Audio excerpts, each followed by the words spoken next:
Hi, everyone. We're going to get started in just a minute. If you guys can take your seats.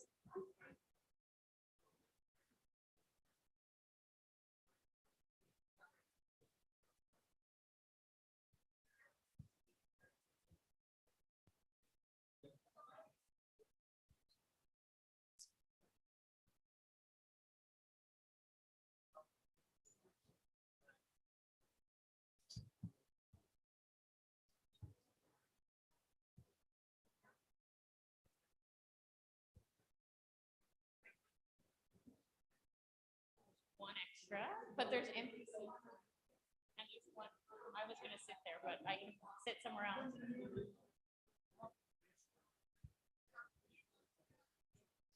Okay, folks, we're going to get our evening started. Try to stay on track with time. So welcome, everybody. Good evening, and welcome to Scarborough Community Legal Services Annual General Meeting for 2023. We're very happy that you could come and join us tonight, and we're very excited to be able to do our annual general meetings in person again. It was a long break with a lot of virtual meetings. So it's very nice to welcome old friends, new friends, and see everyone back in person again. Before we get started, there's a few housekeeping items to take care of. First, we are asking that folks, while you're sitting, are wearing your masks. Unless you're eating or drinking. So COVID, we know, is on the rise again, and we want to keep folks as safe as possible. So if possible, please leave your mask on unless you're eating or drinking. The bathrooms are located just out this door and to the left if you need a bathroom break. We also want to invite you to have a look at some of the greetings that we've received from our elected representatives, both from municipal, provincial, and federal representatives. We have greetings from Andrea Hazel's office, Sean Chen, Jamal Myers, Salma Zahid, Bill Blair, and from Premier Doug Ford. So we invite you to read those messages and see what support we're receiving from our elected officials. We also want to remind you to turn your phones on silent or vibrate. There is Wi-Fi in the room if folks need to connect to Wi-Fi. The password can be found just behind Brad as well if you need it. And so at this point, I'm actually going to turn the mic over to Brad Evoy, who is our administration manager, and he's going to lead us in a land acknowledgement to begin this evening.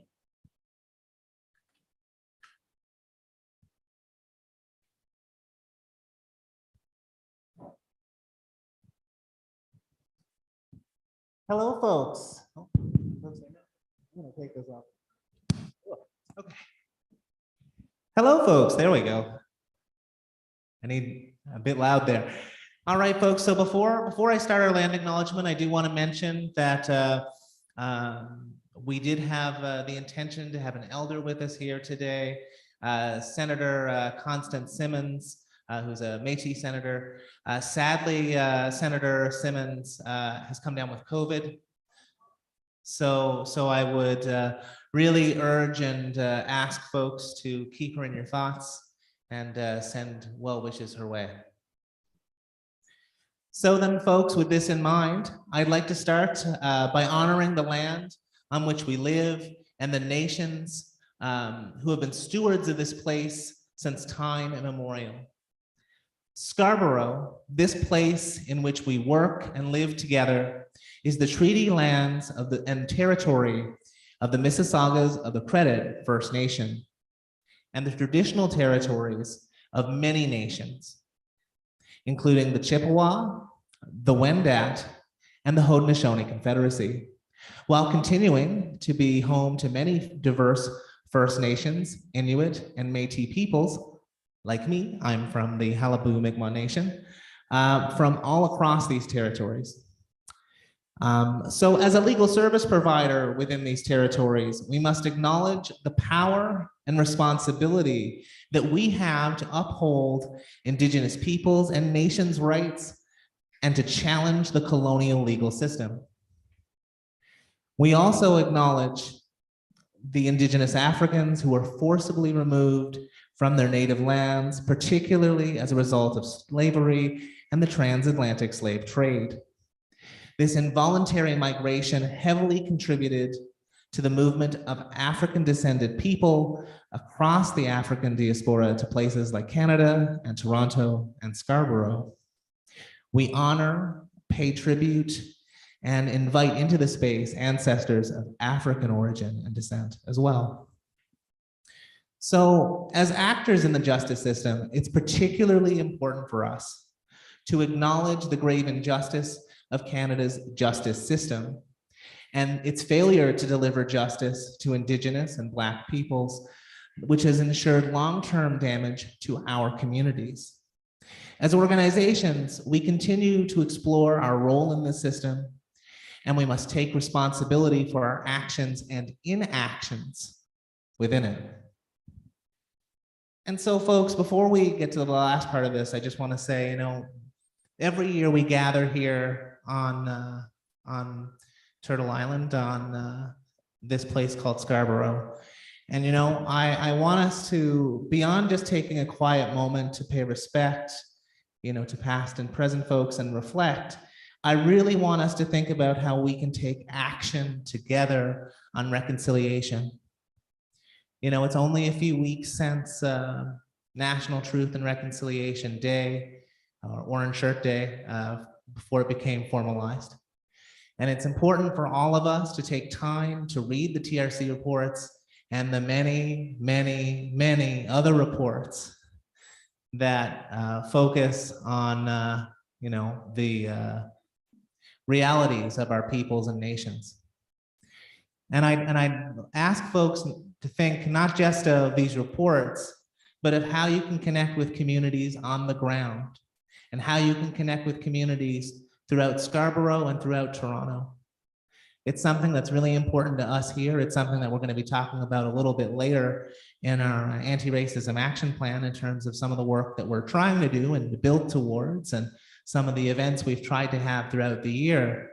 But this is something that especially, with Truth and Reconciliation Day, so close to now, I hope folks can hold in their hearts and really think upon. And finally, just to say further, I hope that folks can hold Senator Simmons in your hearts and thoughts as well. And with that, I'll pass things back along to Renee.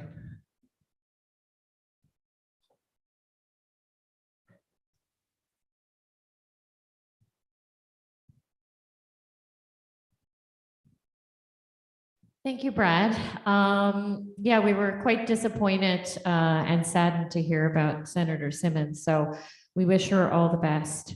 And before we launch into the business portion of the meeting, I just wanted to take a brief moment to speak on and to reflect on the last year that we've had at Scarborough Community Legal Services. And I want to invite all of you and encourage you to check out our website in order to read our annual report. In it, we highlight a lot of the work we've done over the last year. There's also a QR code at the registration desk if on the way out you want to scan it just to get access to the annual report. And in it, you see a lot of the highlights of our work, and you'll see that unsurprisingly, perhaps we've been very busy. Our case numbers have risen to pre-pandemic levels once again. And that's especially true for a number of areas of law, but probably most especially housing. It's no surprise to everyone, I'm sure, in the room that we're facing a worsening housing crisis, if you will. And this is combined with unprecedented rates and inflation. We have average one-bedroom apartments in Toronto. The price has now risen to $2,500. And we're seeing more and more that tenants are being evicted simply due to unaffordability. If tenants fall into arrears, it's often impossible for them to enter into repayment plans that we would normally have been able to assist them with just a few years ago, because there's no room left in the budget. And you're going to hear more about that tonight with our panel discussion when we welcome Ricardo Tranjan and Cole Weber to discuss how tenants, or in part to discuss how tenants are organizing to push back against these types of trends, and to talk about, you know, how the housing crisis is not an inevitability. You know, it is something that is state manufactured and something that we need to organize against ourselves and as communities organize and push back against. Additionally, over the last 12 months, we did see also a market increase in the number of cases we received in relation to denials for ODSP, Ontario Disability Support Program. During the pandemic, we saw a pretty sharp decrease in those types of cases, but over the last 12 months, this has reversed. And in a few months, we had record numbers of folks contacting us for assistance with these types of matters. It's not clear to us exactly why we're seeing this increase right now, but it certainly lets us know that there are a lot of folks in our community with disabilities who are not accessing the social assistance benefits that they need. With Ontario Works rates being $733 a month for a single person. Remember, I just said that average rent was $2,500 a month. We know that there are folks who are desperately needing this assistance, and we're doing our best to ensure that they can access it, but the demand is often more than just, a legal clinic can provide. In addition to our legal work as well, we were able to make a very big step with our community support work program, which we introduced through a pilot project in 2019. So over the last 12 months, we were able to make that program permanent. And as a result of the program, we've been able to provide more holistic services to clients. And it's been a really great interdisciplinary approach that we take at our clinic now between the legal team and our community support team. And so we have a permanent social worker on staff, and then they're supported as well by a fulsome BSW student program. So we're very proud that in addition to the legal work we're doing, we were able to make that a permanent part of our clinic. So needless to say, the last year has been exciting, but also very challenging for the board, for our staff, and most importantly for our community. But that being said, we are always impressed by the resilience of our clients and by the tenacity of our own community. And it's this persistence of folks like you, folks like our clients, that gives us inspiration to make sure that we keep coming and doing the best we can to live up to the expectations of our community and our membership. And we're happy to be a part of this community. So at this point, we will dive into the business portion of the meeting. So I'm going to turn things over to Daniel, who is the chair of our board, to lead us through that part.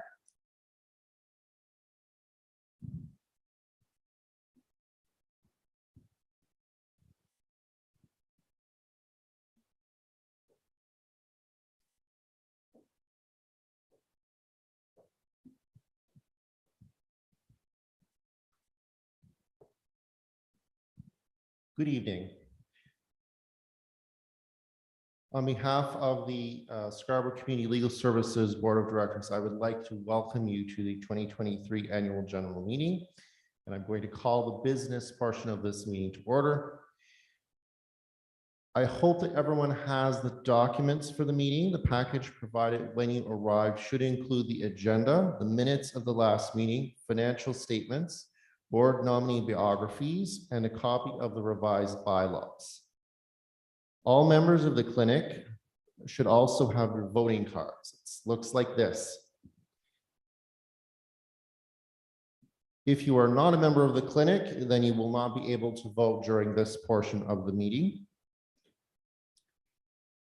If anyone doesn't have these documents, please see Valerie or Lana at registration, and you should be able to obtain them. We will also be taking minutes, so if you move a motion or second a motion or are speaking, please do also clearly state your name so that that can be taken down. The first item of business is approval of the agenda. Are there any amendments to the agenda? Seeing none, can I have a motion to approve the agenda? Moved by Kim, seconded by Andrea. Okay. All those in favor of approving the agenda?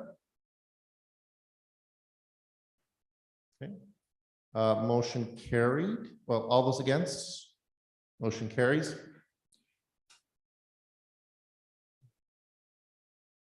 Next, we will consider the minutes of last year's annual general meeting. Does anyone need time to review the minutes? If so, just raise your hand. Okay, I don't see anyone, so we'll proceed. Is there any amendments to the minutes?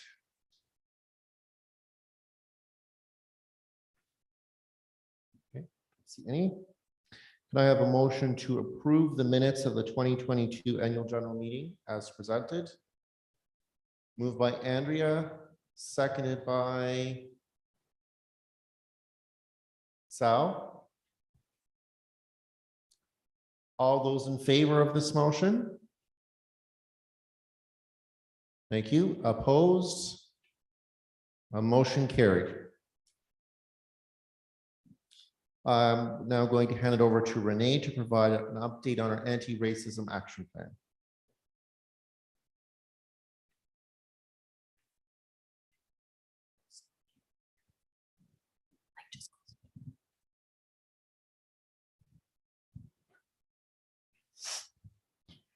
Okay, so yes, thank you, Daniel. So each year since 2020, and further to our commitment to combat anti-Black and anti-Indigenous racism, we have provided our membership with an update on our activities and initiatives in this area at our AGM as part of our commitment to transparency and information sharing. So the last 12 months were a busy time of learning and listening for both our staff and board in this regard. We hosted a number of important learning events, which staff from our clinic and also staff from clinics across the province were able to attend. And we came together to hear from community agencies and community members on issues related to anti-Black and anti-Indigenous racism. As well, this year we expanded the reach of this initiative and our anti-discrimination committee to encompass initiatives related to LGBTQ2S+ issues. So I invite you to have a look at some of the learning events that we held in 2022. We had an active Black History Month where we held a number of events, as well as we had some internal film screenings and Q&As with our staff as well. So these offered a great opportunity for our staff to listen and learn from others who had more experience and expertise in the field. We've also taken a number of other steps this year as part of this initiative. Our policy committee has completed a review of all of our clinic policies using the anti-racism policy lens that we developed in 2020. We've also developed several new policies which further our anti-discrimination practices and also are supporting our fair labor practices, which included introducing a living wage policy and also a compensation for job interviews policy. We also undertook significant data analysis to understand our catchment's demographics. So we undertook a project where we were analyzing data from our case information management system, as well as the most recent StatsCan data in order to better understand our community and to ensure that our staff and board are reflecting the diversity of our community as well. And perhaps most exciting, we were approved this year for a grant from the Law Foundation of Ontario to fund a pilot project called entitled Communities Building Justice Together. We thank the Law Foundation of Ontario for their support of this work that will begin next month and will continue for the project's duration of 18 months. This pilot is going to build and develop community-led resources with East Scarborough's Black and Indigenous communities. We'll develop and deliver public legal education events, materials, and we will support Black and Indigenous clients in navigating the legal system. We also plan to increase our outreach and hopefully engage in community development and organizing around access to justice with our Black and Indigenous communities. And it will also include a comprehensive community listening process, which will help us identify the legal needs of these communities as well. So over the next year, we will continue this work. Again, in our annual report, we've detailed a number of plans we have over the next year. We're most excited about the community listening process, where we will engage outside consultants to assist us in reaching our Black and Indigenous communities and hearing from them directly what their legal needs are and how we can better meet them. And of course, we always welcome feedback on our anti-racism initiatives. So if at any time you would like to provide us with feedback, please do reach out to myself or Brad, and we're happy to hear that information. So I'm going to turn it back to Daniel to keep us moving through the business part.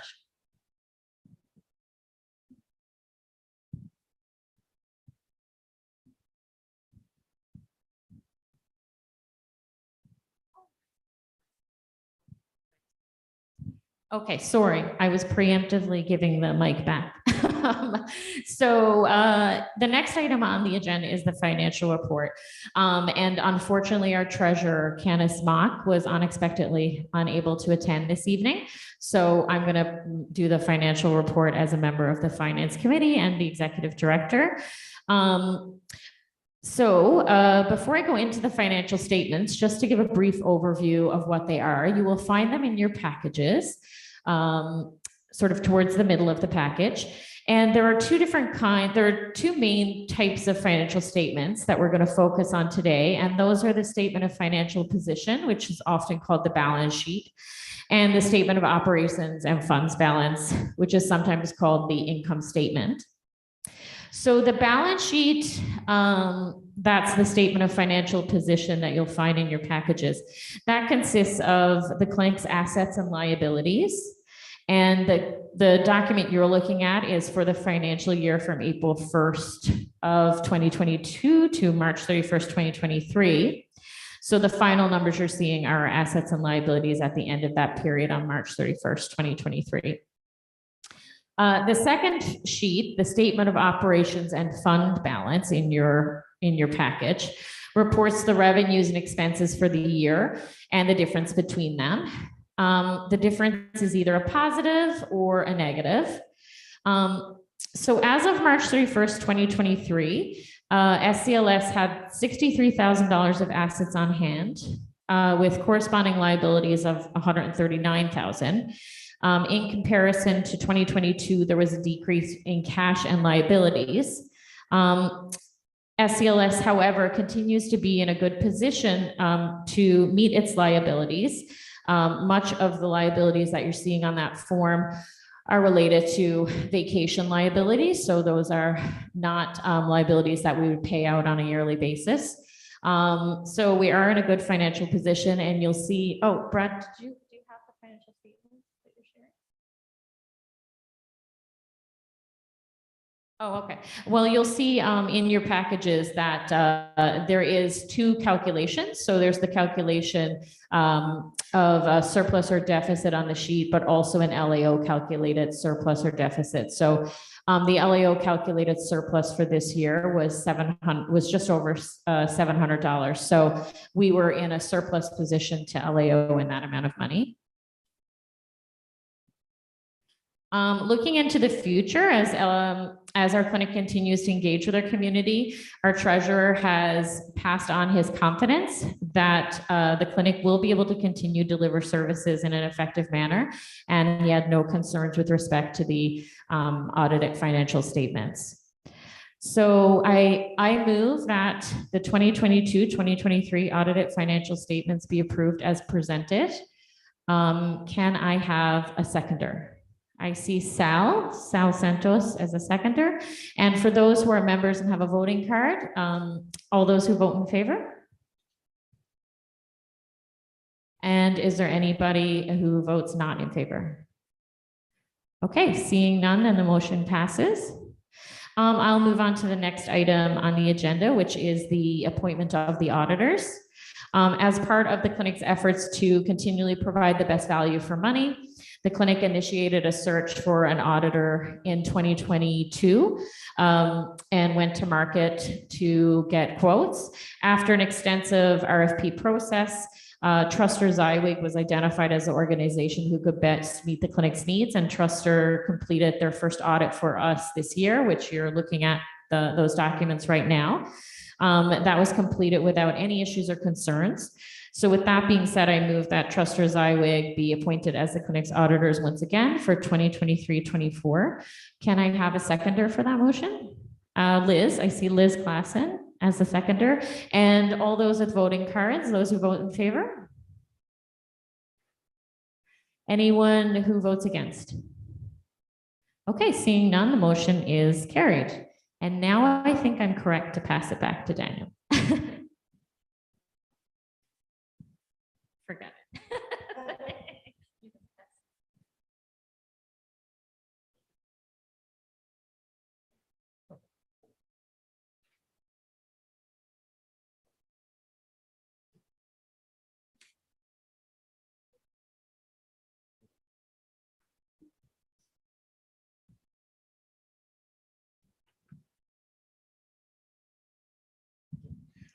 I will now invite Brad Evoy to come to the front to present the next item, which is approval of the 2023 bylaw reviews for ONCA compliance.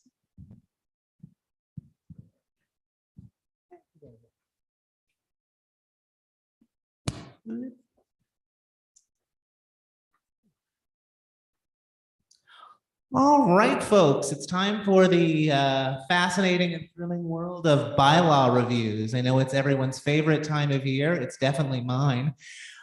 This is literally what I live for. But that being said, folks, the Ontario Not-for-Profit Corporations Act is now in force in Ontario.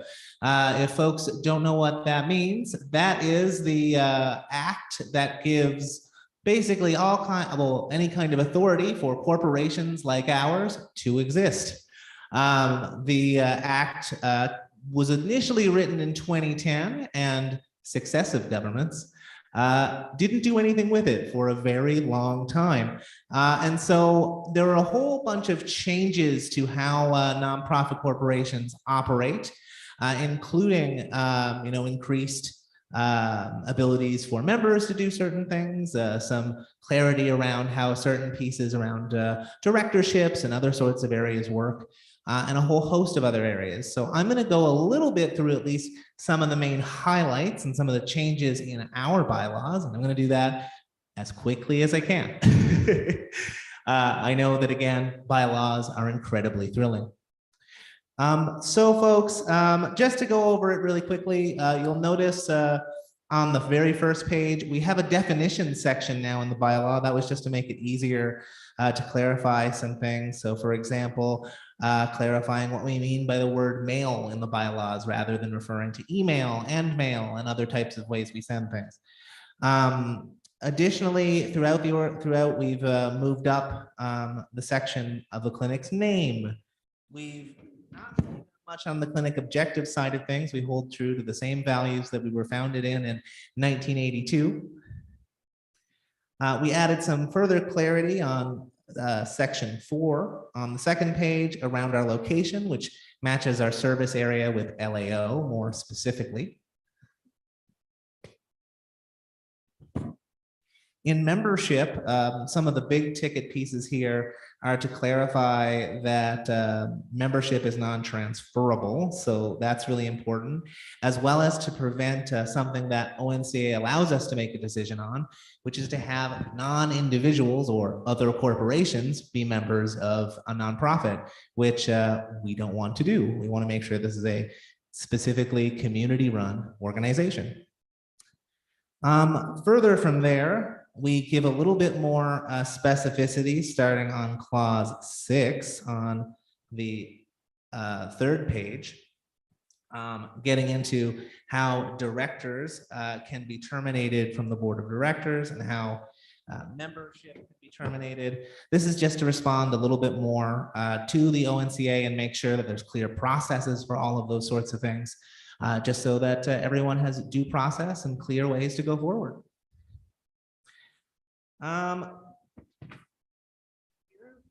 We have some just general clarifications around the framing of the AGM, references to things like articles of incorporations rather than our constitution, things like that that just clean up from the act.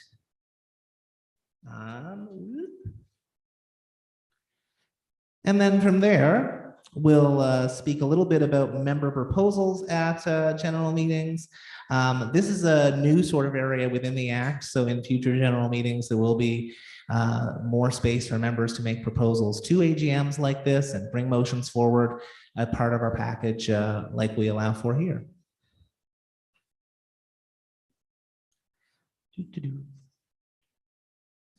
And just some further clarifications on page 7 around how folks vote at members' meetings like we do today. And then moving on to our board of directors, the big pieces here focus on some additions and changes to our composition of our board. So the big piece here on page 9 would be looking at how folks now have to sign a consent to be a director, which is required by the Act. And that new directors will be deemed as new directors at their first board meeting, which for this board will happen directly after this meeting. And again, some further clarifications on page 11 regarding removal of directors. This is again, just to add clear steps for how that works, because we didn't have that before and it's required, or at least implied under the Act. And that continues on to page 12.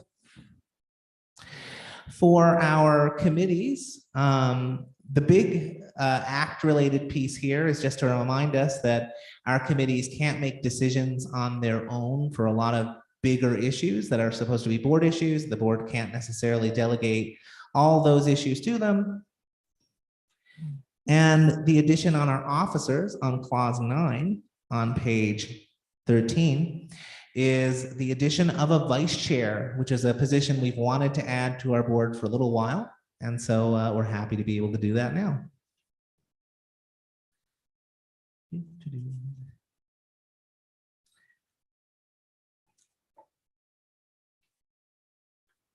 Okay.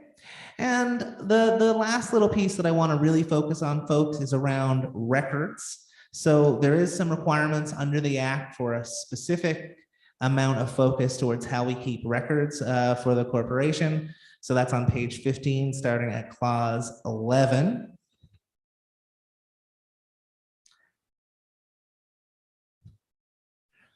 And the other big piece related to records and member information, and we've mentioned this on our member form now as well, which is that member information can be requested by other members for the purposes of, advocating for a motion, gathering support for a special members meeting, or other things like that. So that's also something that's really important to be aware of as a member of the clinic, that other members can request your information. They're only allowed to use it for those specific purposes that are laid out in the Act. And we mentioned it on our member form, but if folks have any questions about that, feel free to give myself or Renee a ring. And with that, folks, those are the major ones. all in all, folks, the Act is really here to give a lot more space for members to make decisions and a lot more clarity in some of our processes. And I hope that the work that our lovely, fantastic policy committee that has met every week, every month, not every week, but every month for the past, year and a half or more to work on this and related measures with our policy stuff. I just want to say a really big thank you to all of our policy committee members for their dedication to the clinic in this very, again, thrilling area. All right, folks, I'm not a member, so I can't make any motion here, so I will pass it to Danny.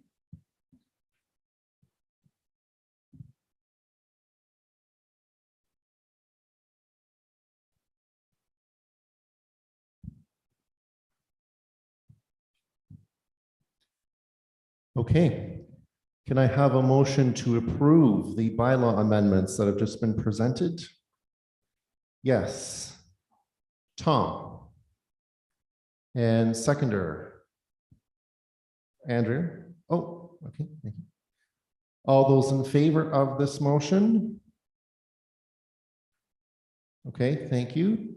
All those against? Motion carries. And that brings us to the final item of the business part of the meeting, which is the election of the board of directors. You will find a copy of the slate of directors who are running for positions included in your election package. This year we have 8 available board seats. You will see that the slate includes 6 returning directors as well as 2 new directors. As the same number of nominees are running for available board seats, this will be an acclamation. So we're going to entertain a motion to acclaim the slate as presented. Can I have a motion? Moved by Kim, seconder. Yes. Sorry? Nadia. Seconded by Nadia. Okay. All those in favor? Okay, thank you. Any against? Seeing none, this motion carries. Congratulations to all of the new and returning directors. And this concludes the business part of the meeting. I'm now going to pass things over to Kevin LaForest, who is a staff lawyer with the clinic, to present the panel discussion with our guest speakers on the housing crisis and tenant class.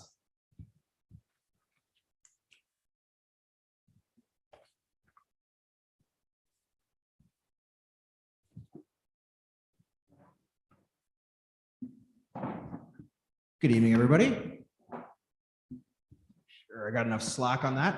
My name is Kevin. I'm one of the housing lawyers here, and it's my pleasure tonight to get to moderate a panel. We have 2 panelists. I'm just going to give it a moment because I know one is joining by Zoom, so we'll just let him get on there.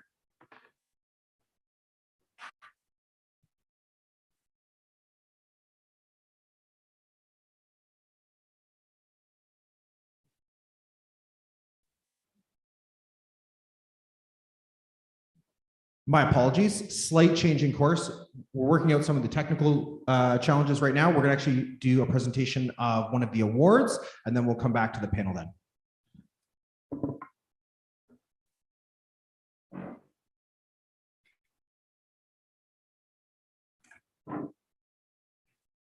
Sorry, you guys, Ricardo hasn't joined us on the Zoom yet, so we want to give him a chance to pop on before we start our panel discussion.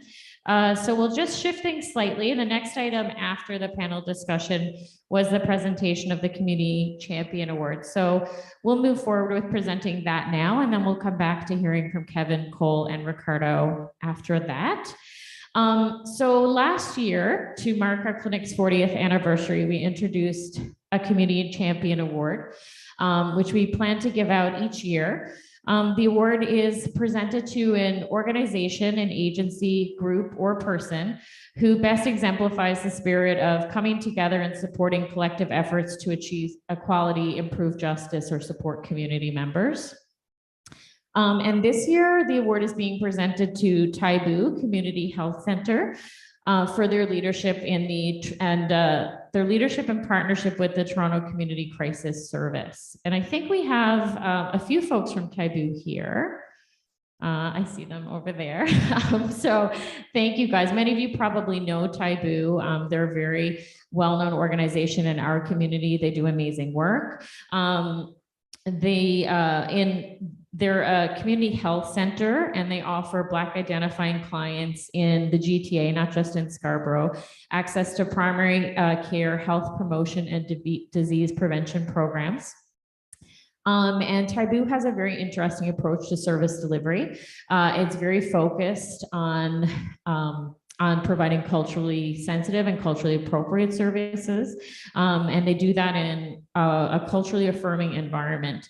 In addition to primary care services, which does make up a huge chunk of their work, their programming also has a lot of support and other types of programming for children's programs, seniors, and families as well.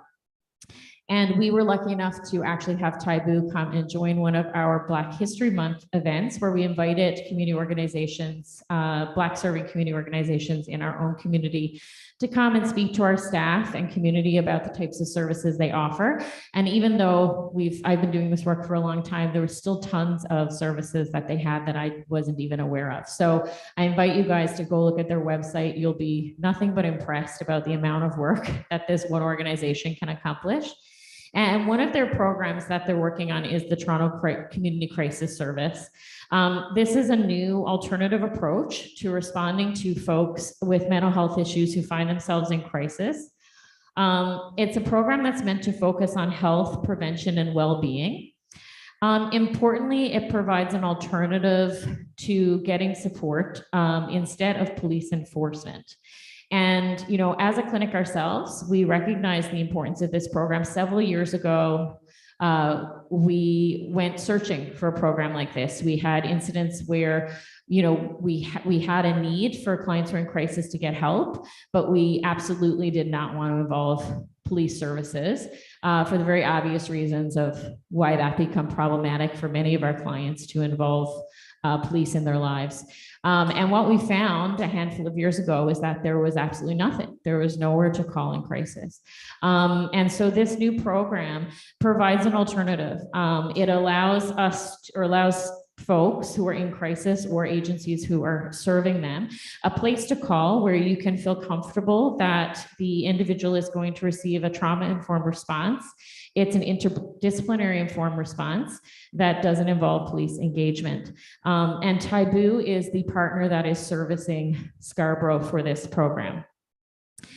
When the program's engaged, the TCCS will dispatch trained teams of crisis workers that can include nurses, social workers, housing workers, other folks who have worked in this field for a long time, and then they respond to the person experiencing a mental crisis. And we had a look at some of the stats with respect to how successful this program has been, and we were very pleased to see that only in a very, very, very small portion of cases over the last year was the program not successful in reaching the client and assisting the client with their mental health crisis. So with all that said, we do want to acknowledge and congratulate Taibu for this work, and we want to present them with the Community Champion Award for 2023. And I believe it's Raquel Hamlet who we're inviting up to accept the award on behalf of Taibu.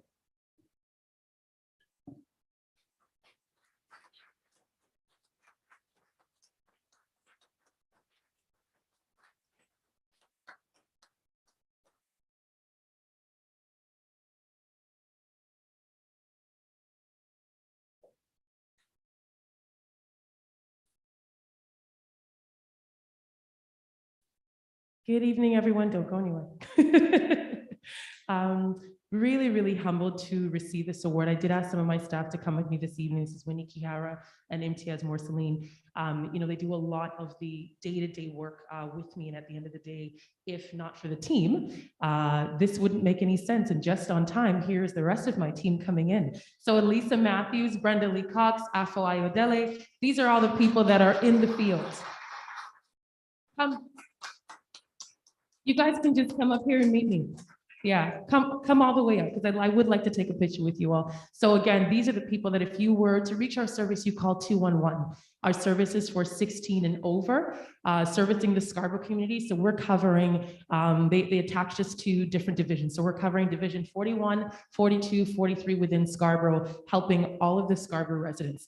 Initially, when we got the pilot, they'd only given us division 41 and 42. And we're like, wait, you guys have left out a big part of Scarborough. So we petitioned, we pushed a little bit, did some advocacy, and now we have all of Scarborough. So we're very, very pleased to do this work. These are the hands that are doing the work. If you see them in the community, say hi. It's very, very hard work. Not every day is a good day. Sometimes we're able to de-escalate things, sometimes we're not. But we do our best to do the community response, because this is something that was very much needed in the community. Community's been waiting for this for a long time. I've worked with Taibu for about 14 years, and as the only social worker when we started, we didn't have a crisis service. So it was a lot of me having to, go to places and do crisis work and do overnight work. And it was difficult. And so now being able to see how far it's come and how much further we can go, our hope is that, in future, we're going to have a TCCS attached to every community organization, to every police station, to everywhere that needs a community response to a mental health issue. We're hoping to just kind of reach that much further. So thank you so much, Scarborough Legal Clinic. I really, really appreciate it. We are very, very grateful, and we look forward to continued work that we can do. Thank you very much.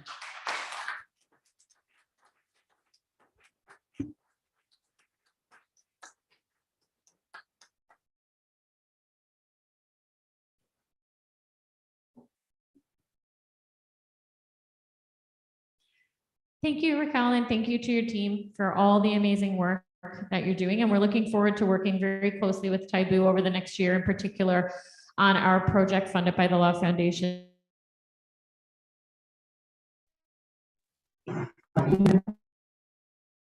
So just working on our Zoom issues, we want to make sure Ricardo can participate. So we are ahead of schedule. So we're just going to take a brief 5-10 minute break, and then we'll get folks to come back together. We invite you to revisit the refreshment table, top up your coffee, tea, or drinks. And I know there are still some snacks back there as well. So in 5 to 10 minutes, we'll come back together. Thank you.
Hi, Ricardo. We're just in a break right now. This is Brad. I'm just letting you know. Okay, we're in a break. We're going to call back together shortly. Okay, great.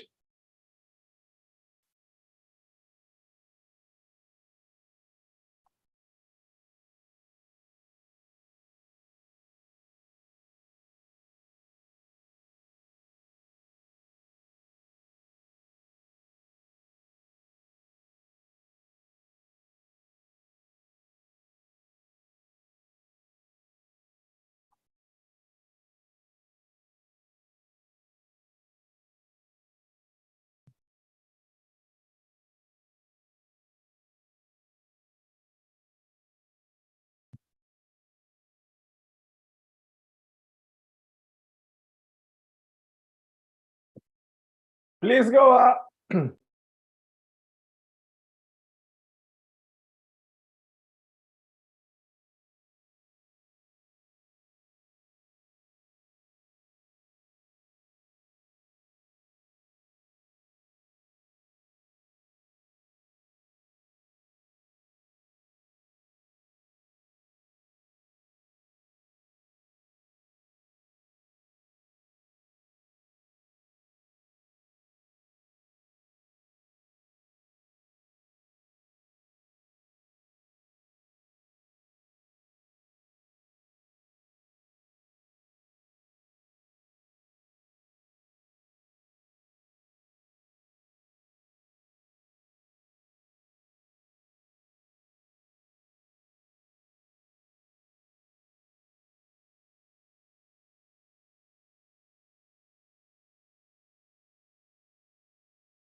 Can't hear anything.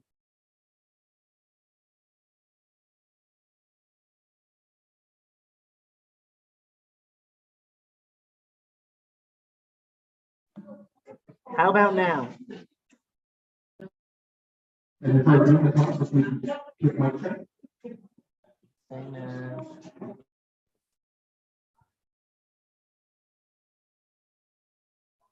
Ricardo, do you want to just give us a hello, just so we can make sure the audio is running? Hello. One more time, sorry. Hello. Is this working? I can hear him a little bit, but yeah.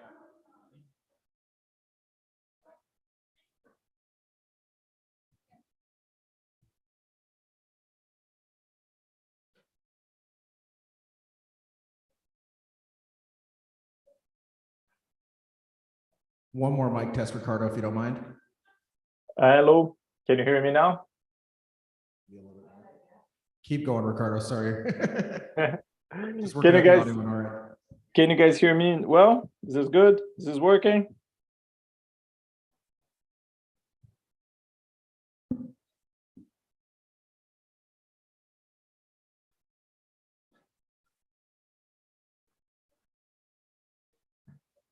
Can you hear me now?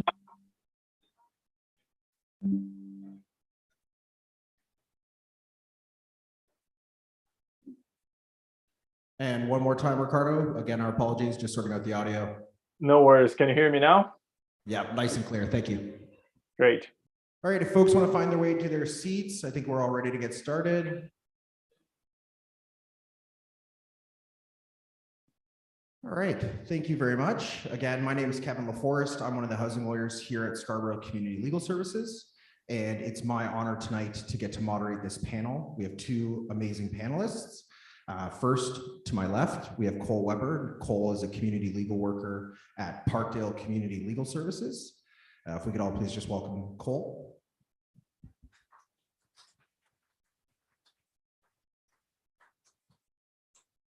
And on the screen above Cole, we have Ricardo Tranjan.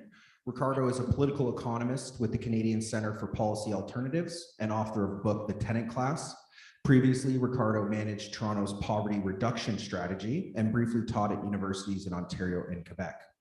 Ricardo holds a PhD from the University of Waterloo and speaks English, French, Spanish, and Portuguese. Can we please all welcome Ricardo?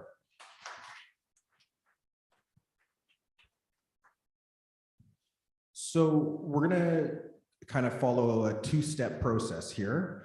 First, we're going to have Ricardo and Cole both give some brief presentations on a report and a book, respectively, that they've written. After which we have some question and answer. If anyone in the crowd has any questions, you can raise your hand and we can ask those as well. So with that, I'll turn it over to you, Cole. Thanks, Kevin. Hi, everyone. It's nice to be here in Scarborough with you all tonight. So after a few years of working with groups of tenants fighting evictions, my colleague Philip Zigman and I wrote a report entitled Rent Evictions, Displacement and Resistance in Toronto. The report is based on over 160 cases of rent eviction in Toronto, with each case being a building where rent eviction took place or is currently taking place, as well as extensive interviews with 23 tenants from 12 of those buildings. So tonight, I want to highlight two of the report's key arguments. Number one, rent eviction is not about landlords breaking the law or about landlords upgrading rental units. Rent eviction is when a landlord tries to push a tenant out of their home by claiming that they will renovate the unit. It is a landlord strategy that draws from a playbook of tactics designed to permanently displace tenants from rental units. Number two, I argue that tenants' best defense against rent eviction is not the law, but organizing together, and organizing based on principles of self-organization, non-reliance on legal strategy, and direct confrontation with landlords. So there are two main ways that the public discourse and discussion surrounding rent eviction is misleading. Number one is this idea that rent evictions are illegal or a form of illegitimate eviction. So for example, the city of Toronto has consistently defined rent eviction as an illegitimate form of eviction and an instance of landlords not following the rules. In the report, we give a number of examples of media stories, academic papers, and reports from nonprofit organizations that similarly define rent eviction as landlords not evicting tenants by the book, and as the outcome of tenants failing to understand their legal rights. The second misunderstanding is that rent evictions are actually about renovations, that rent evictions are about landlords actually upgrading rental housing. So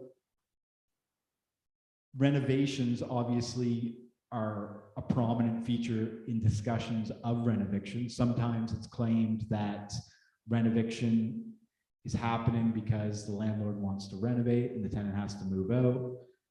Sometimes it's said that the renovations that the landlord claims they'll do are not actually going to take place, and so on.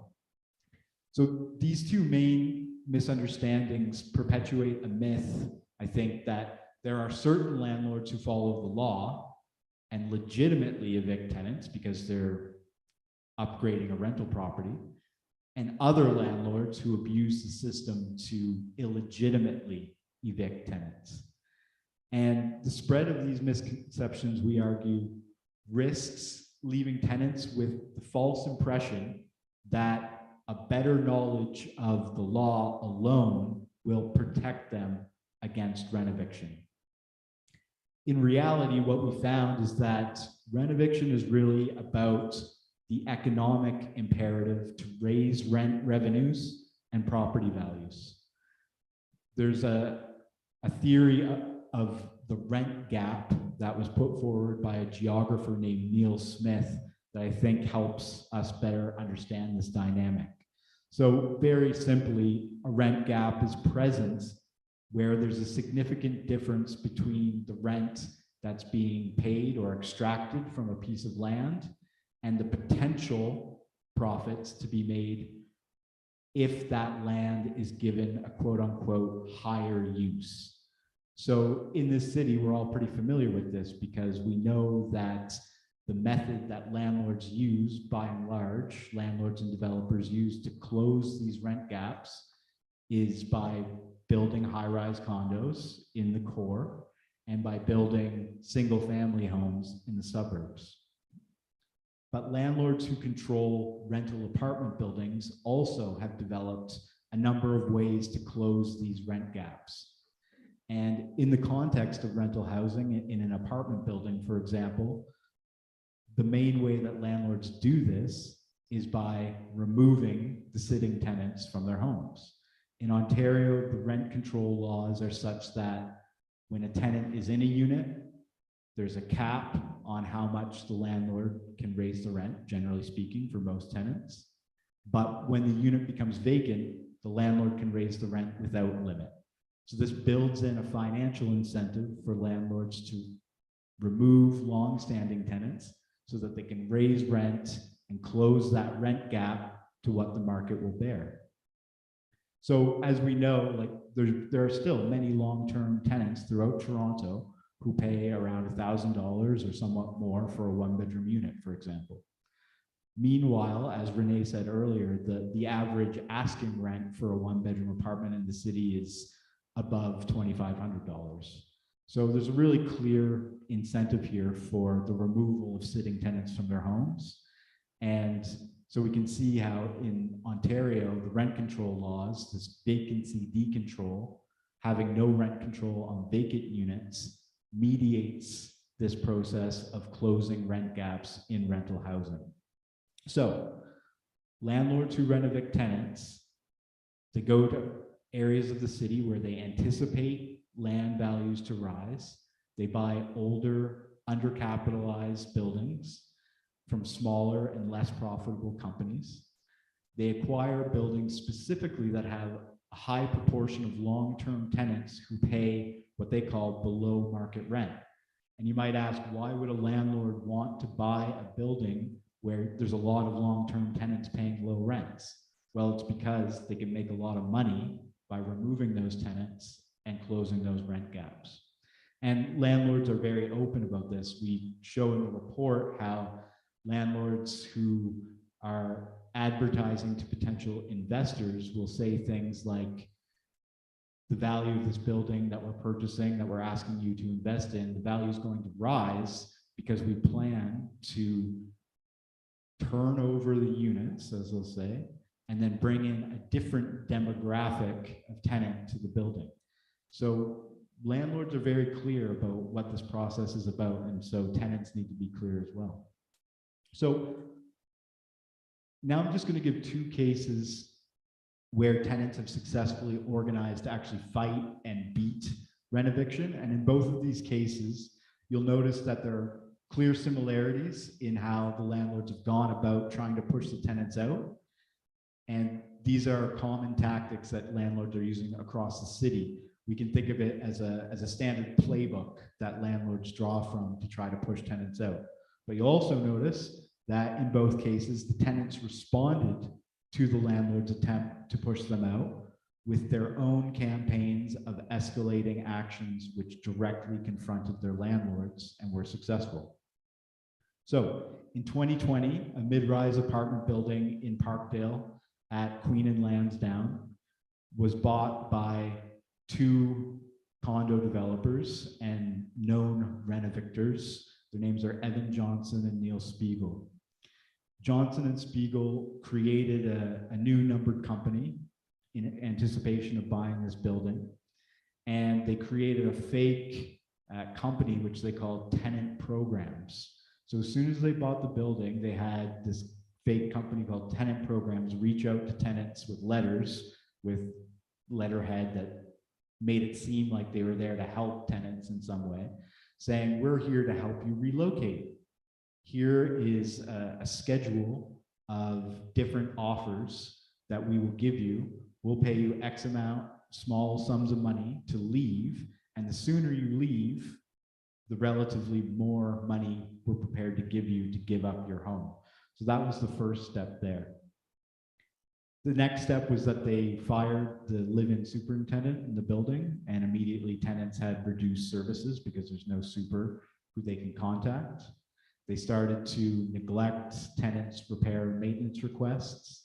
They started to refuse tenants the ability to pay their rent in cash, which many long-term tenants, especially older tenants, were accustomed to doing. So they were putting tenants in a position where they didn't know how to pay their rent, and then making them vulnerable to eviction for non-payment of rent, and so on. What made all the difference in this case was that as soon as this building was purchased by the new numbered company owned by Johnson and Siegel, the tenants formed an organization. And it wasn't until a year after the building was sold that the landlord actually started to issue eviction notices against the tenants, saying that they wanted them to leave for extensive renovation. For a full year before that, they tried to buy them out, they tried to neglect them, they tried to trip them up on the rent payments, they tried a whole variety of tactics designed to push them out before they even took the step of engaging with the formal legal eviction process. But the fact that the tenants organized from day one put them in a strong position to fight the evictions when the eviction notices did come. So the tenants responded. They collectively delivered a demand letter to the landlords at home, at their place of residence. They hung banners from their balconies saying, stop the evictions at their buildings at a busy intersection in the Parkdale neighborhood. So that was highly visible and got some attention. They spoke out in the media. They also learned that their landlord was trying to their landlord was trying to collaborate with the nonprofit housing agency to bring in clients of their agency that would come with rent subsidies attached to them. So when the tenants discovered this, they reached out to this organization and said, just so you know who you're dealing with, these people are actively trying to kick us out of their homes. And those nonprofits who had been in discussion with the landlord to collaborate removed themselves from the situation. So eventually the tenants were successful in having the landlords withdraw the eviction notices for renovation, and they remain in their homes today. Another building in North York at the corner of Keele and Lawrence, their building is a smaller building, a 12-unit building. Their building was bought by, again, a numbered corporation in early 2021. And in this case, within days of the building being sold, all 12 of the tenant households received eviction notices for extensive renovation. But as soon as they received these notices, tenants held a meeting and they committed to each other that they weren't going to move out and that they were going to fight these evictions together. In this case, the landlord who bought the building was named Brendan Riley. He was kind of a an upstart real estate investor who's trying to make his name in the industry. And he relied a lot on social media to try to attract investment to his company. So one of the things that he would do is when he was showing off a new property that he would buy to attract investment, he would do like a Facebook Live tour of the property and sort of walk around with a video showing what great potential this property had if the tenants were removed, and he would renovate. So in this case, the tenants actually found out in advance about one of these online viewings that he was doing and organized sort of a comment bomb, so to speak, during the live online event, so that everybody was commenting, being like, this guy is kicking us out, my family's being thrown out of my home behind what this guy is doing. He didn't like that very much. The tour was ended prematurely. They also visited him at his home to tell him to withdraw the eviction notices. The tenants learned that his wife actually ran a storefront business on Kingston Road. And so they went there and flyered outside of her storefront to let her customers and other passersby know what she was involved with in terms of the renovations. And they were successful not only in getting the landlord to withdraw the eviction notices, but to change the career trajectory of this guy entirely. He seems to have gotten out of this business of buying buildings, and he's shuttered his real estate company. He seems to be out of the game entirely, and he sold the building. So those are two examples of where tenants have been successful. They weren't successful in beating eviction because they learned their tenant rights per se. It wasn't because they studied the Residential Tenancies Act or got lawyers involved or anything else that they were able to beat the evictions. They beat the evictions because they organized themselves early in the process. They made a commitment to one another that they weren't going to be evicted. They didn't wait for these cases to go in front of the landlord and tenant board just so that they could be railroaded by the landlord and his lawyers there.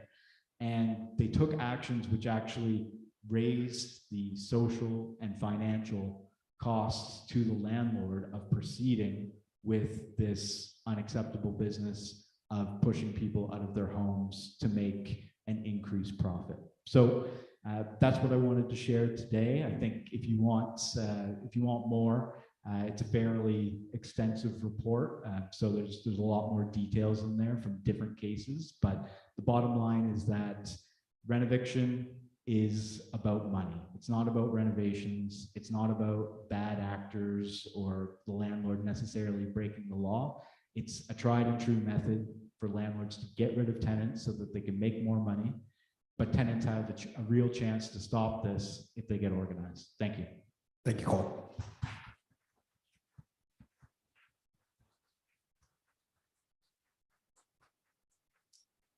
And now I'd like to turn it over to Ricardo Tranjan, who's going to discuss some of the contents of his new novel, The Tenant Class. Ricardo, please. Hello, everyone. Good evening. Thanks for having me. Too bad I cannot be there in person. I'm based in Ottawa and didn't happen to be in Toronto this week. But look forward to maybe the opportunity to meet some of you eventually when I'm in town again. At the Canadian Center for Policy Alternatives, we do a lot of economic quantitative analysis. We recently published a report that compares the minimum wage with rent levels to show the very large discrepancy and to demonstrate that both bosses and landlords are in a way double dipping on working families, paying them too little, and then sort of taking a big bite of that low wages back in forms of rents. We're doing some other work right now on disposable income of tenant families, but today I want to talk a little bit about that book that was mentioned. It's called The Tenant Class, which is a little bit less about the economic and the quantitative analysis, and a little bit more about the way we talk about the so-called housing crisis. What the book tries to do is to repoliticize the housing question in Canada. And it tries to do that One of the ways in which tries to do that is to challenge this notion that we have a housing crisis that had become a very common and dominant way of talking about housing in Canada, and I take an issue with this, and I will kind of explain you why, and why I take issue with this, and why I think it's important to pay attention on how we describe what we're seeing with housing, specifically with rental housing in Canada. So my problem with a housing crisis language is threefold. First, when we talk about a crisis, it implicitly assumes that the rental housing system once worked well, but that something happened and derailing things, something is no longer working. And now we need to, we need to troubleshoot. We need to get in there and fix it, and go back to get the thing working again, because this is a crisis, but we'll be able to sort of fix it. And that is simply not the case, right? The rental housing system has always served to extract as much income as possible from working families, as much as the market will bear, as School is explaining to us. And so the market system used to do this and continues to do this. And structurally speaking, absolutely nothing has changed. The second problem with the crisis language is that it also gives a sense that there's a kind of a generalized negative impact, that we kind of like in all of this together, it's a crisis, everyone is impacted, and it kind of bundles everyone, prospective home buyers, people who think their backyard is not large enough, and with people who are, facing eviction as one big group of people are impacted by the country's national housing crisis, right? Again, not actually the case. A large segment of the population, a large and growing segment of the population immensely benefits from the way the rental market system is set up. And in the past decade or so, even more people do, because now there's a number of financial instruments that allow a large share of the middle class to be directly or indirectly invested in extracting income from working families in the form of rent in order to increase their own economic security. So again, it's not a generalized crisis. It's impacting a very specific segment of the population, tenants and folks who are unhoused. My third problem with the housing crisis track is that it also gives the sense that we're all interested in solving the problem, right? Because no one likes crisis. It's like COVID. Everyone wanted that thing to go away. And so if it's a problem, then no one likes it. Kind of all we need to do is to bring like policy types like myself around the table, and we're all going to look very serious and pensive, and we're going to come up with a report of some sort with brilliant solutions, and the problem is going to go away. And again, it's a misleading and the politicized way of thinking about the housing question. A lot of players are actively engaged in preserving the status quo, looking very busy while changing nothing is literally the job description of a great part of the entire political establishment in this country. And day goes in, day goes out. The policy folks, come together and we talk and we write reports and we announce all of these tweaks and small measures that makes it, look like there's a lot of action and a lot of concern going into this, and yet nothing fundamentally changes. So the notion that there is a housing crisis is very predominant and very misleading. And most importantly, it's very unhelpful because it depoliticizes the housing question. It obfuscates the fact that, in fact, there has always been a lot of contention around land and the house built on land. It's one of the oldest political issues. It's one of the oldest forms of conflict. It has always existed, this dynamic where some people who own land will try to extract as much rent as possible from those who don't own. And those who do not own have to organize and politically and fight those who are trying to extract too much income from them. It's a kind of a very basic and classic understanding in political science and political economy, but this new language of housing crisis and the kind of the economic explanations that we have for the so-called crisis helps to kind of put all of that, conflict and contention and struggle and fundamental class and opposing interests kind of away and suggest that instead that we can sit down and be very calm and very nice to each other and just talk this through it, and we're going to find those win-win policy solutions. So it for me it's more than semantics, and the way we talk about things matter greatly, because soon enough they shape what we articulate as the solution for the problem. So now I want to just briefly talk about the accompanying argument of the housing crisis. So we have this crisis, right? So what has caused the crisis? The easy solution is we don't have enough housing. We didn't build enough housing. And you're going to hear, across the political spectrum in every single party, people saying this: we didn't build enough housing, that's why it's expensive. We didn't build enough apartment units, that's why they're expensive. That's why rents are going up. There's never a subject in that sentence. It's always rents go up. Rents are increasing. We hear terms as rent inflation, rent growth. There's not ever a subject deliberately, actively increasing rent called landlord. That's always kind of excluded from the sentence. So we didn't build enough houses, so rents are going up. What do we have to do now? We have to build more housing, and then rents are going to come down. That's the facile explanation that we hear. That's where the entire political apparatus now sort of operating around these notions. And none of the so-called solutions, none of the so-called incentives to provide, to help developers and landlords to do more of the same that they're doing right now will actually result in any better conditions or more affordable housing.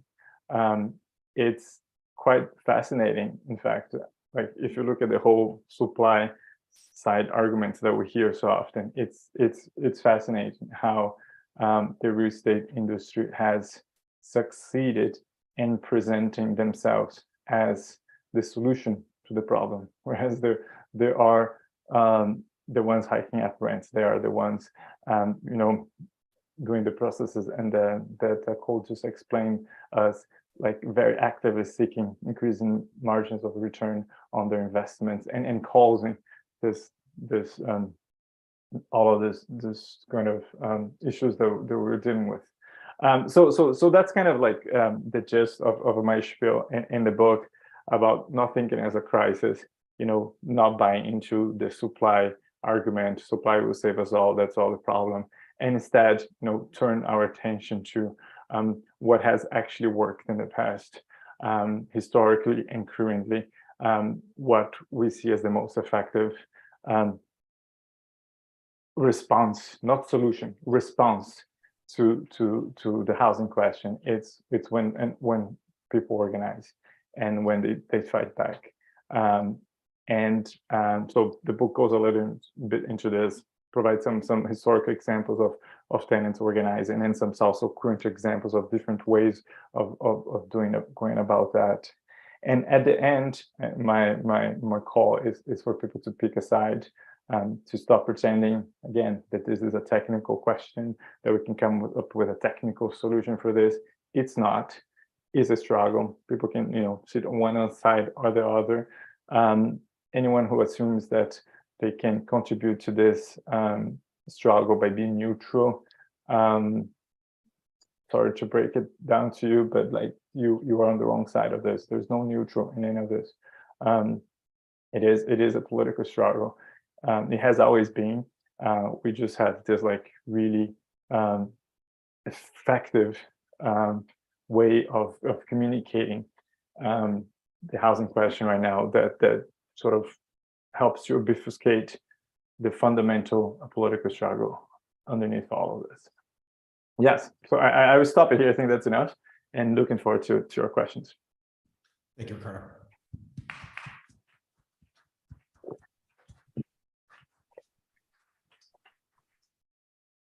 So I had the opportunity to read, Ricardo, your book, Cole, your report, and I think the common thread, or one of the common threads that we can draw across, is that it points to the housing crisis, as we all call it, and as we're all familiar with it, not as an unintended consequence of systems, but rather the logical conclusion of decisions municipally, provincially, federally, and so on. That being said, I want to drill into a few sort of areas with that. The first being, given where we are tonight, the role of legal clinics in all of this. So Cole, to you first, you have a section in the report titled Non-Reliance on Legal Strategy. Why is it non-reliance as opposed to non-engagement or refusal to engage with altogether? And how, if at all, have clinics supported the type of work you canvassed in your report? So the Landlord and Tenant Board in Ontario is like the administrative tribunal that handles landlord and tenant disputes.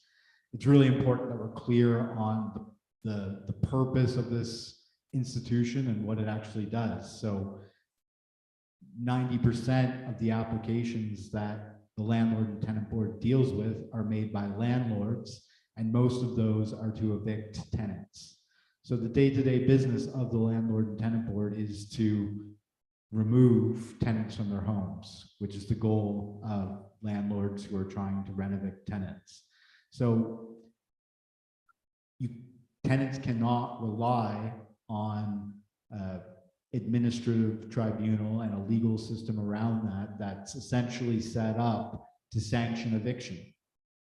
To fight eviction, tenants need to organize and develop their capacity to challenge their landlord outside of that system. Now, obviously, there are plenty of cases where tenants do get dragged in front of the Landlord and Tenant Board, and they need legal defense. So we're certainly not suggesting that tenants should not have access to quality advocates who can defend them in a principled way in front of the Landlord and Tenant Board. That's essential. And I think that one of the ways that legal clinics can get more involved than they even are already is to prioritize taking on cases in defense of tenants who are organizing. So sometimes we see our role as very limited, that we take on certain types of cases from certain individuals who have certain incomes, but maybe we need to look a little bit more broadly and make tenant organizing part of the way we select our cases, because those are cases that are going to have a broader impact. First of all, they're going to protect larger numbers of tenants generally from eviction. And second, they're going to have a broader impact in terms of other tenants being able to point to successful examples of people actually fighting these things. In a similar vein, Ricardo, in your book early on, one of the lines that caught me, you wrote, progressive research must directly support people at the front line of the struggle. And so when we talk about the role that outside organizations like legal clinics play, I'm wondering, what do you see the utility? What is the use of this sort of research? And are you able to identify currently any gaps that you see as existing, things that need to be questioned or answers that researchers need to start looking for?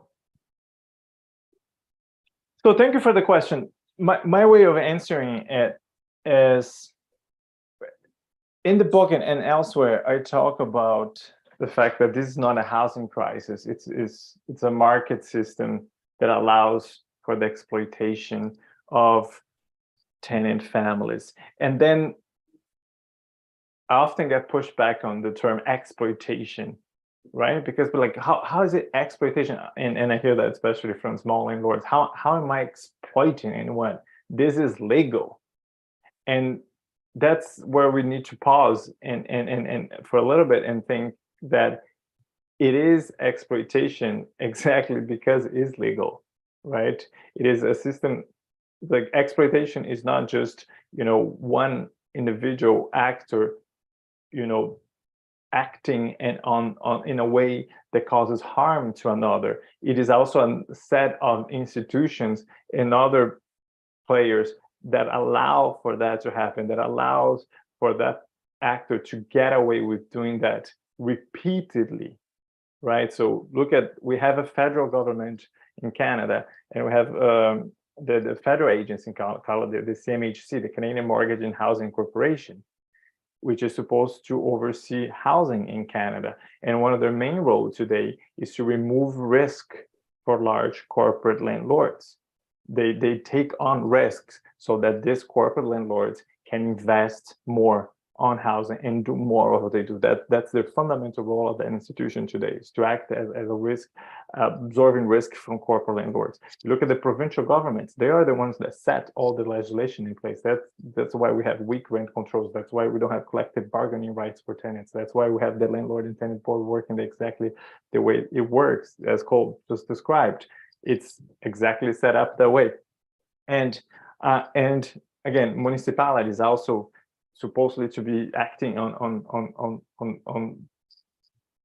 in the interest of citizens, but more often than not, they are acting on the interest of developers across the city and we see that across cities. So that exploitation is really, part of an entire set of institutions that allow for that. And to answer your question more directly right now, what I see is that, a lot of people who do exactly what I do, the policy and the research folks, we accept to work within the constraints of those institutions. And we're always kind of trying to problem solve or to troubleshoot, like, this specific aspect of this is not working very well.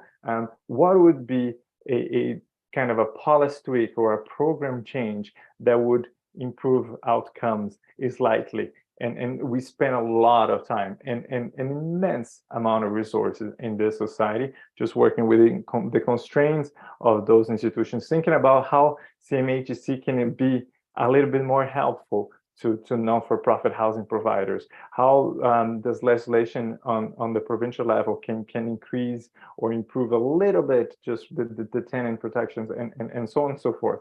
And what I call, my colleagues and myself included, to take pause and ask ourselves, why are we working within these constraints?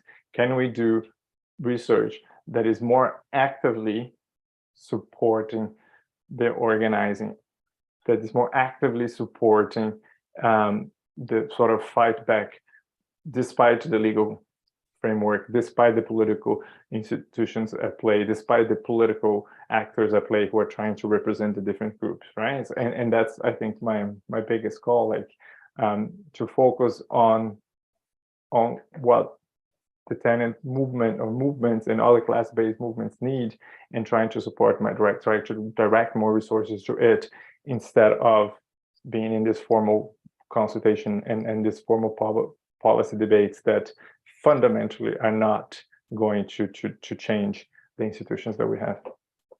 Thanks, Ricardo. So turning back to you, Cole, and sort of turning the page a little bit, one of the things that stood out for me from your report was the time spent on this distinction between how renovictions are often characterized.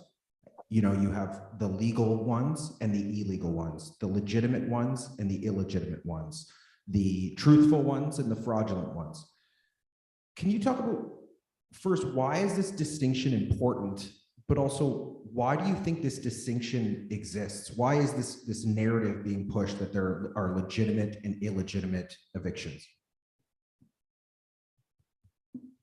Well, I think that the city of Toronto is a good example. So the city of Toronto struck, as they do, a subcommittee to look at the problem of renovictions, right? So they held this series of meetings to sort of study the problem. And they we're very consistent about talking about rent evictions as illegitimate forms of eviction and as cases of landlords not following the law. The fact of the matter is, though, is that the Residential Tenancies Act in Ontario provides that landlords can evict tenants for extensive renovation. So it's not true that eviction for renovation is illegal. I think the reason why they focus on this so much is because they want to give people the sense that if the rules were followed, there wouldn't be a problem. And that if tenants only better understood their rights under the law, they wouldn't be treated this way.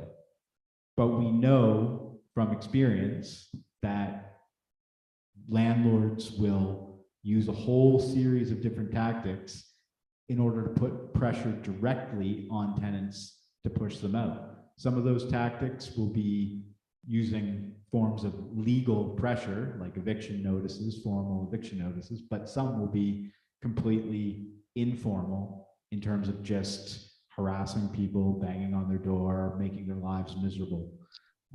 So I think that the idea that rent eviction is illegitimate or illegal comes from this sort of ideological perspective that if people would only follow the rules, that things would work fine.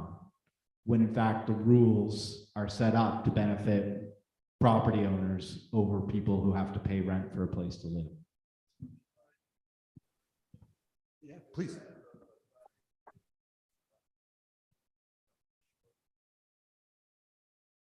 Social justice and economic justice will not void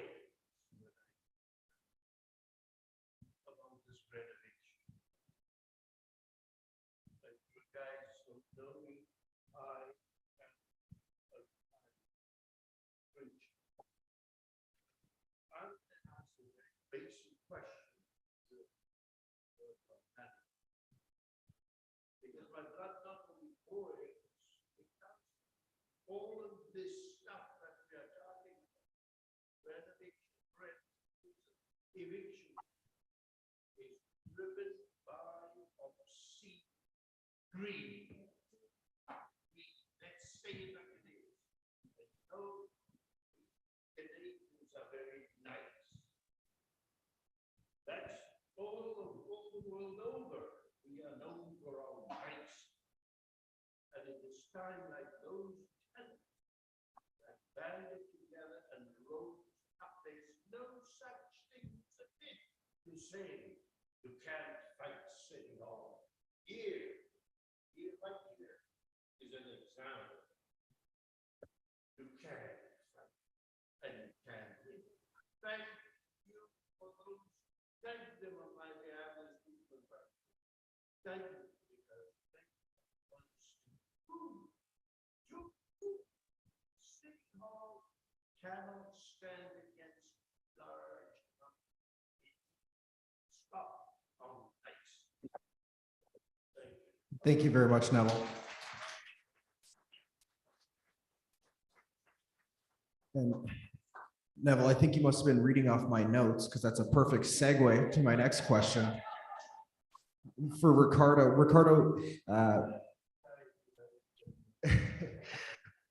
Ricardo, your book actually contains a section trying to demystify or to counter these tenant myths. Can you expand a bit on where do you see that struggle taking place? How are tenants countering these myths, or how should tenants be countering these sorts of myths? I couldn't hear what our friend and colleague was saying. But just directly answering to your question,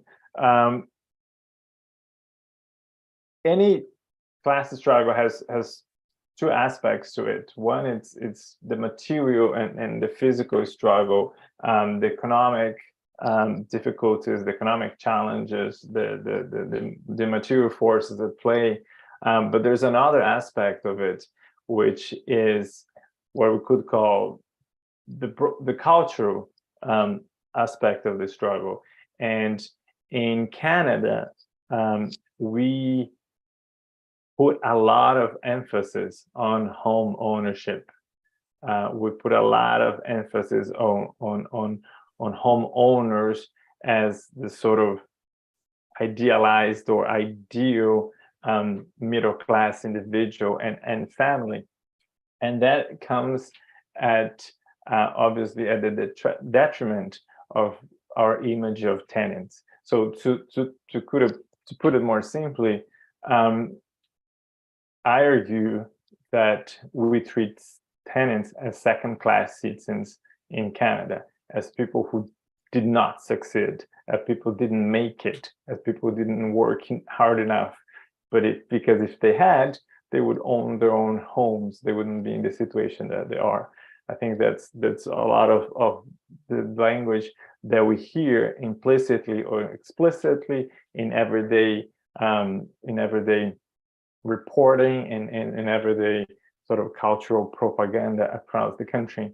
And what I gathered, from experience in similar struggles, but also in talking to tenant organizers, is that this myths and these untruths that are falsities that are spread about tenants can have a very negative impact on organizing, on creating the sense of collective identity, and that would need that is necessary to put up the fights that Cole described it to us. So I think it's important to address that as well. We have to kind of address which is part of my work, to address the economic myths about landlords being all really small and individuals struggling to pay their own mortgage, the mom and pop landlords, the notion that we have not enough housing, that's why housing is expensive, the notion that the laws are there to protect everyone, and if we just follow the law,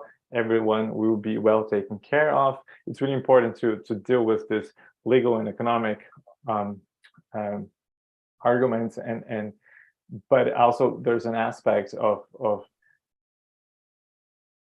having a more positive and accurate view of who tenants are, and the fact that they're not all young people, who are going to grow up and get a good job and buy a house, which is how tenants are often portrayed, or that there are people who didn't work hard enough, or there are other people who don't pay property taxes and therefore are less entitled to claim or to demand municipal services, or that they're all, in sort of dreaming of buying a home, and that's the ultimate objective in life, and that's all that matters for them. These are some of the myths that I talk about in the book, but I think Cole and maybe others in the audience can speak better about the fact that this sort of negative views of tenants and of being a tenant can have very negative impacts when you're trying to organize and for collective action. I think at this time, unfortunately, we're running short on time. I know I have probably 4 or 5 pages more questions I could ask. I want to take a moment again to thank both Cole and Ricardo. I strongly recommend that everybody here take the time. Cole's report can be downloaded on the Renovictions TO website. Ricardo's book, The Tenant Class, is available anywhere that you buy fine books. Can we all please thank Cole and Ricardo one last time? Thank you. And I believe with that, I'll turn it back over to Renee for our closing up of this annual general meeting. Thank you, everybody.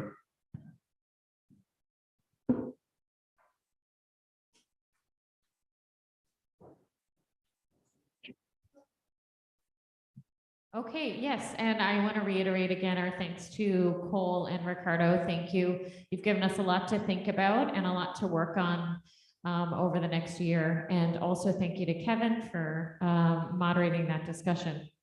As I do bring things to a close, I do want to offer one of our special guests.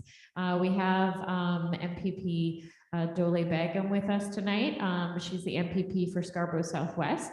And Dole's just going to give some brief remarks before we close up.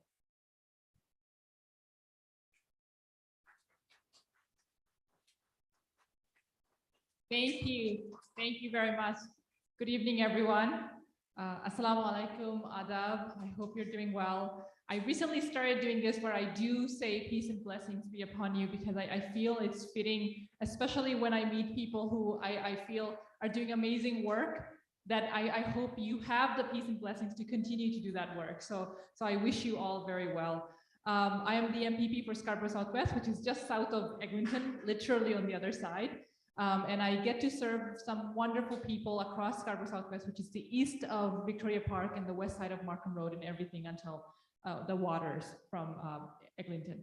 So that's a large area, and we get a lot of community members who need a lot of support. So today my main purpose was actually to come and listen to this workshop and the panelists, because I wanted to hear their thoughts and the research as we look at this housing crisis / housing market crisis. And I thought that was a really interesting perspective as well, because I agree, when I go to visit some of the community housing, for example, and I see some vacant units that need repair and that's been there for four years sometimes. And meanwhile, I have, over 85,000 people on the list, and I get notifications saying, yes, we got another letter from you. Thank you very much. But we can't do anything because we have all these people. And yes, your constituent is priority number 3, but we need to meet those requirements, et cetera, et cetera. And it boils my blood. So honestly, because here I am visiting these homes and saying, well, how come this unit is empty? How come this parent whose kids have moved out, why can't they go into the unit where they just need 1 room and another family that needs 3 bedrooms? Why don't we fix all of those problems? Why don't we have more co-ops? Why don't we have more social housing? Why don't we have incentives so that they're actually building social housing instead of on the green belt for homes that will not be for anybody who actually needs housing, right? So there are a lot of, thank you. So today I wanted to hear these opinions and hear about the work that you're all doing. So thank you so much to both of you, to Ricardo online, and also to Scarborough Community Legal Service, because we send a lot of our constituents to you. We send to the local clinics that we have across Scarborough. We send so many to you who we are not able to help, and you become the last resort for them. So from the bottom of my heart today, I just wanted to show my gratitude for the support and service that you provide, because honestly, there are times where we actually do not have the ability to help them from a provincial office. And I feel like I should. That feeling of powerlessness makes me feel like maybe I need to find a different job, because clearly Doug Ford and his government are not doing what they need to do to solve the crisis that we're facing. And when we talk about whether it's housing, whether it's domestic abuse, whether it's people dealing with any issues across the province, especially in Scarborough, when people need expert quality legal service and they do not have the ability to pay for it, we come to you. And you are that saving grace that protects so many of our community members when they're at their most vulnerable states. I have had mothers who have been abused, who have dealt with just horrible things at home with 2, 3 kids in shelter, looking to figure out what to do, and you have to help them. So thank you very, very much for the work that you do. I'm here with open arms every time that I can do something. Please let me know. Send me your advice, send me ideas for what I can do better with my job. My doors are always open. My team, I have Zach with me here as well. My whole team are always ready to listen to you. If there's anything about tenants' rights, is there anything about housing or any other issues, or what we need to do to make sure that you as legal clinics can do your jobs better. And I know funding is one of the issues as well that I fight for as an NDP MPP. It's already on our list, but I would love to hear your feedback. I want to end with recognizing our legal clinic with a little token of appreciation that I have from our office. So if I could call upon Renee to accept this. This goes to Scarborough Community Legal Services. for all the wonderful work that they do. Thank you so very much.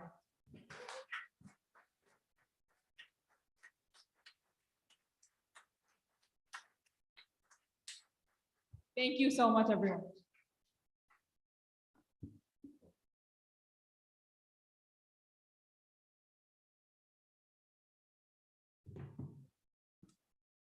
Okay, well, we're almost done, but I don't want to miss this opportunity to say some thank yous. Thank you to MPP Begum for sharing those kind words. We really appreciate it, and we appreciate the support of our elected officials in supporting our clinic and supporting our clients. I also want to take a moment to sincerely thank our team of staff and also our students as well. The dedication and commitment of our staff honestly astounds me every day.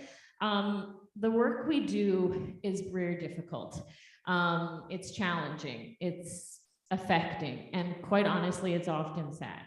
And it's difficult. And when I think about what I like best about my job, most often I think that it's simply the opportunity to work with like-minded people who have the same values, who have a dedication to supporting community. And when our staff sees inequities in society and they see inequities in our social and legal systems, they feel compelled. They feel compelled to act, to work for change, even though it's hard, even though it's challenging, and even though it's sad. And so I think I want to take a moment on behalf of the clinic, on behalf of the board of directors, to say thank you to all of our staff for all the hard work that you do. And I would invite you to please join me in thanking the staff for everything they've done over the last year and everything they're going to do over the next year.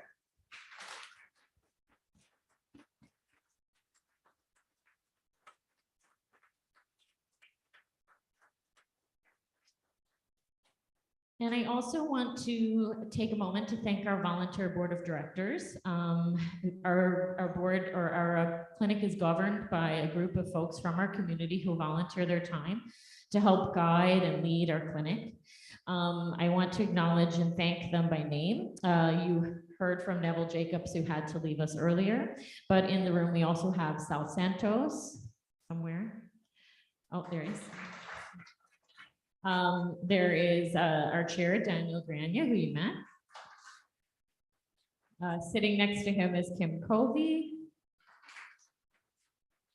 We have Nadia Umadat.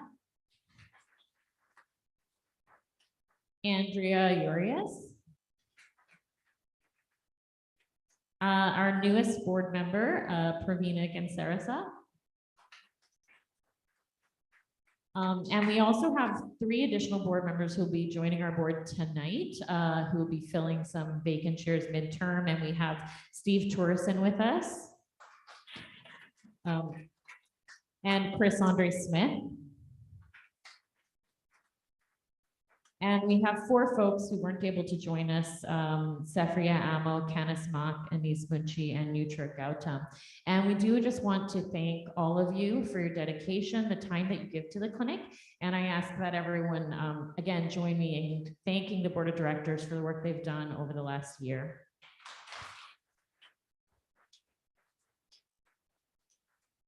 Okay, I'm almost done. I'm last just going to thank you guys. So thank you for coming. Thank you for being part of our community and being members of our clinic. You're an important part of everything we do, and you guide the clinic and our work. We do have a couple of door prizes, so we're going to draw some names. So we have a copy of Ricardo Tranjan's book, the author we just heard speak to us. So we have a copy of the 10 in class. So you have to be here to get it, so let's hope.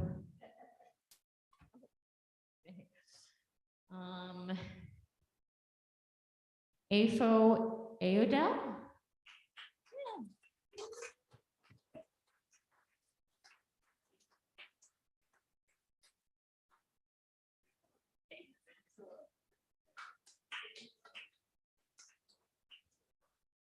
Okay, and we have 2 other little treats, and these are extra special treats. They were, they're children's books. The children's book is called The Most Beautiful Thing I've Ever Seen, and it is written actually by our board member, Nadia Umadat.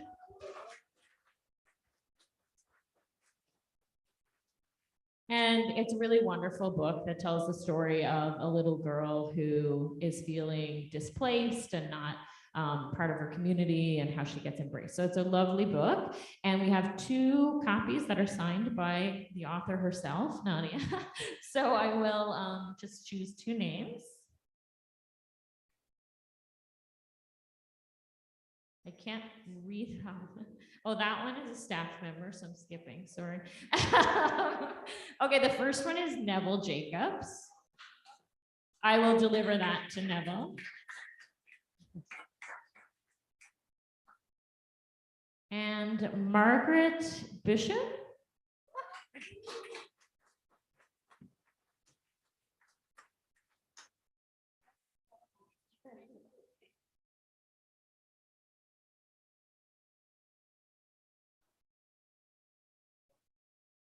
I'm told we have another copy of the 10 in class that wasn't delivered in time. So I'm just going to pick a name and we'll send it to you. Anna Lee Richards. Ah, great. So Anna Lee, if you just want to talk to Brad at the end, and we'll make sure we get it mailed to you when it arrives to us. So that's it for us tonight, you guys. Thank you so much for coming. We really appreciate it. It looks like all the food got eaten, so no takeaways. But we do have some water bottles over here, and we have COVID tests and some drinks like pop in the back. So feel free to take any of that stuff on your way out, and thank you for coming.